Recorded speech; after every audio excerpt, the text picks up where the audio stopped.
Iya, pemirsa, bagaimana nasib karir politik Setia Novanto di Partai Golkar dan bagaimana kelanjutan dari kasus ini? Malam hari ini saya akan membahasnya dengan Wakil Sekjen Partai Golkar, Tubagus Aceh Hasan. Bang Aceh, selamat malam. Selamat malam, Mbak Ayu. Dan juga peneliti ICW, Emerson Yunto. Bang Emerson, selamat malam. Selamat malam, Ayu. Saya ke Bang Aceh dulu. Ini bagaimana sikap Partai Golkar terkait penahanan Ketua Umum, ya, masih Ketua Umum sampai saat ini, Setia Novanto semalam? Ya, pertama tentu kami semua prihatin ya atas peristiwa yang dialami oleh Ketua Umum kami. Beliau yang menimpa kasus iktp ini. Dan memang dari sejak awal sikap partai jelas bahwa kasus yang dialami oleh Pak Setia Novanto merupakan kasus pribadi beliau. Dan oleh karena itu maka proses hukumnya pun dalam proses pendampingan terhadap Pak Novanto itu diserahkan kepada tim hukumnya. Nah, tim hukum pribadi. Tim hukum pribadi. Di internal partai memang terkait dengan langkah-langkah hukum tidak pernah dibicarakan secara khusus gitu. Dan yang kedua, kita sih sangat berharap ya bahwa Pak Setia Novanto menghormati proses hukum dan menjalani proses hukum ini sampai selesai, sehingga apa yang dilakukan oleh Pak Setia Novanto mau tidak mau memang akan terkait dengan partai kita ya. Dan tentu harapan kami bahwa proses hukum ini apa yang dialami oleh Pak Setia Novanto segera selesai dan tidak berimbas terhadap eksistensi partai kita begitu. Terkait statusnya di Partai Golkar, besok akan ada sidang pleno. Betul. Ya, besok kita akan rapat pleno. Rapat pleno ini akan secara secara khusus membicarakan tentang perkembangan mutakhir pasca penahanan Pak Setia Novanto di KPK, dan tentu kita akan mendengarkan pandangan-pandangan dari semua pengurus DPP Partai Golkar. Apa kira-kira langkah yang terbaik? Akan dinonaktifkan, Bang Aceh? Wacana itu ada. Wacana itu ada, tetapi tentu kan ini semua saya tidak mau mendahului hasil rapat pleno, tapi wacana ke arah situ sudah mulai dimunculkan. Misalnya keinginan untuk nonaktif dan kemudian ada desakan untuk melakukan munaslup begitu ya. Itu kan artinya bahwa kalau munaslup pengen ada pergantian kepemimpinan di Partai Golkar.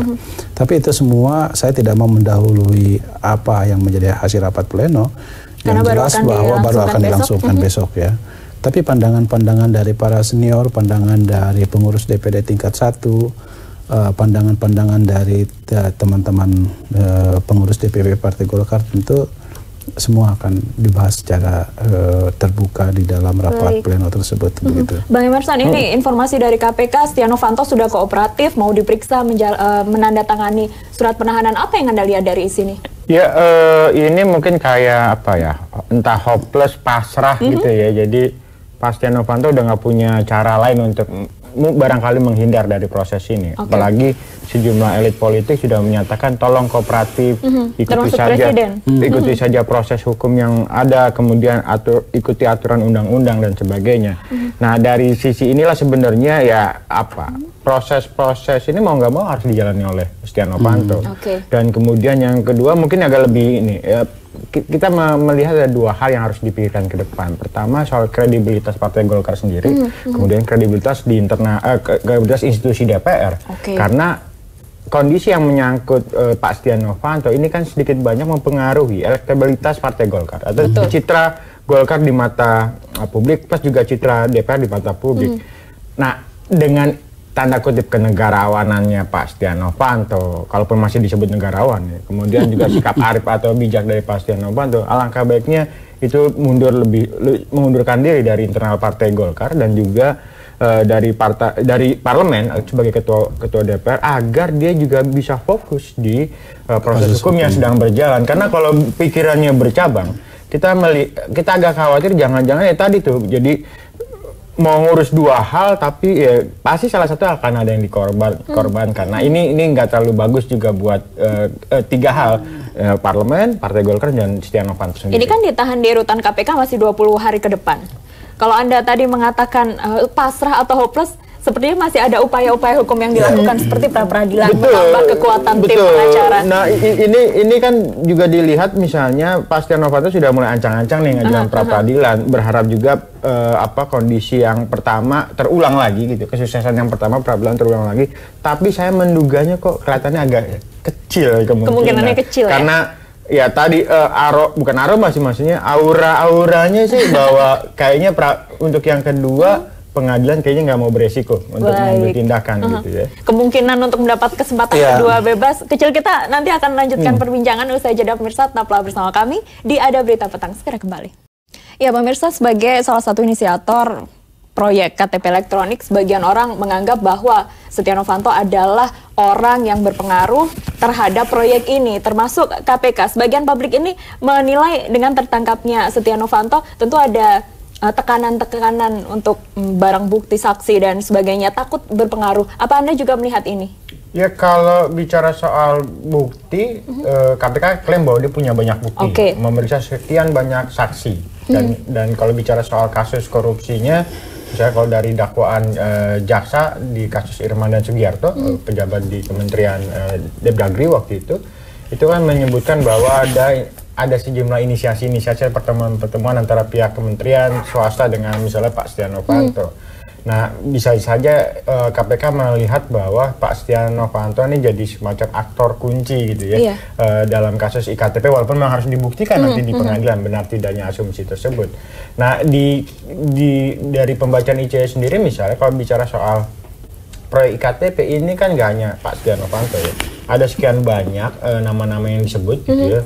Mulai dari entah Partai Golkar, partai-partai lain yang ada banyak nama besar yang disebut, yang harapan kita sebenarnya Pak Setia Novanto juga bisa kooperatif gitu untuk misalnya kalau memang dia punya informasi soal itu ya silakan disebutkan, karena kalau tidak jangan sampai hanya Pak Setia Novanto saja yang meribut di dalam tahanan. Gitu. Oke Bang Aceh, ini Setia Novanto punya posisi strategis di Partai Golkar dan di DPR. Ini tentu saja butuh sosok yang kuat untuk menggantikan perannya. Kalau untuk di Partai Golkar nanti akan ada pleno, kalau untuk pergantian di DPR langkah apa yang akan dilakukan Golkar? Iya, dalam pandangan saya memang proses pergantian ketua DPR itu memang kan diserahkan kepada internal Partai Golkar ya.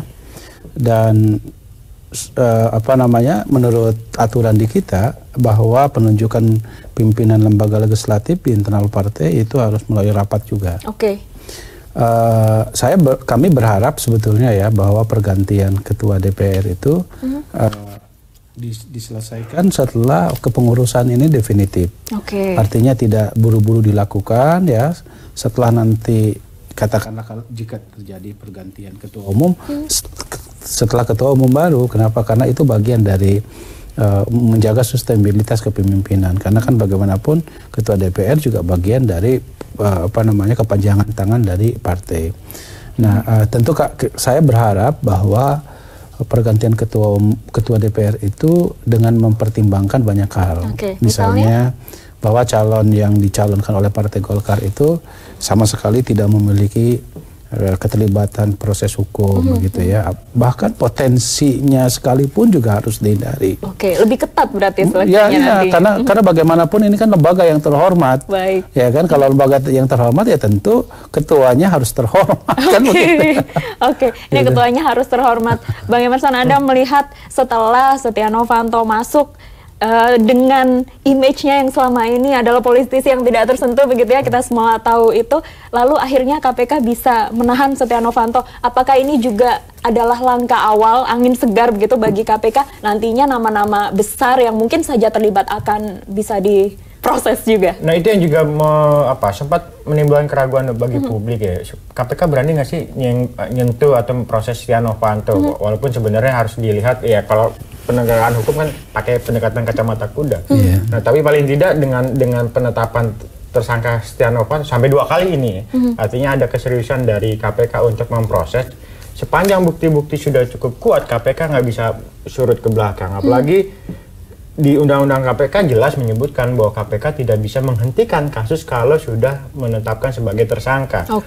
Jalan keluarnya adalah limpahkan kasus ini ke pengadilan, biar pengadilan membuktikan apakah Pak Setia Novanto betul-betul terlibat atau jadi aktor utama dalam kasus korupsi KTP atau tidak. Nah ini yang sebenarnya harus disiapkan betul oleh KPK dan juga mungkin oleh Setia Novanto sendiri untuk kayak adu kuat bukti lah ya, apakah mana yang benar, apakah KPK maupun juga Pak Setia Novanto. Tapi Mbak Ayu yang perlu saya luruskan begini, jadi ada dua hal. Pertama, sebagai pribadi dan sebagai warga negara, Pak Setia Novanto punya hak untuk mencari keadilan. Dan saya kira itu sudah dilakukan, termasuk misalnya soal pra-peradilan gitu ya. Termasuk dengan memperkuat pengacara. Yang kedua, sebagai Ketua Umum Partai Golkar tentu kami punya mekanismenya tersendiri dalam menyelesaikan berbagai persoalan. Tentu kami pun juga tidak mau mengalami keterpurukan eksistensi partai kan akibat dari kasus ini. Tentu elektabilitas kita harus tetap terjaga gitu ya, citra partai juga harus terjaga. Itu dua hal yang berbeda. Oleh karena itu Partai Golkar sesungguhnya kita sudah terlatih lah dan sudah teruji menghadapi berbagai persoalan, termasuk persoalan hukum yang dialami oleh Ketua Umum kita.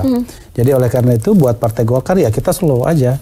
Besok kita berdiskusi, membahas di rapat pleno, itu sesuatu yang terbiasa di dalam tradisi Partai Golkar. Baik, Bang Aceh, Bang Emerson, sayang sekali waktu kita terbatas, menarik sekali, dan tentu saja besok publik akan menantikan bagaimana pergantian dan nasib dari Ketua Umum Partai Golkar Setia Novanto di rapat pleno. Kita juga sama-sama menunggu bagaimana kelanjutan kasus ini.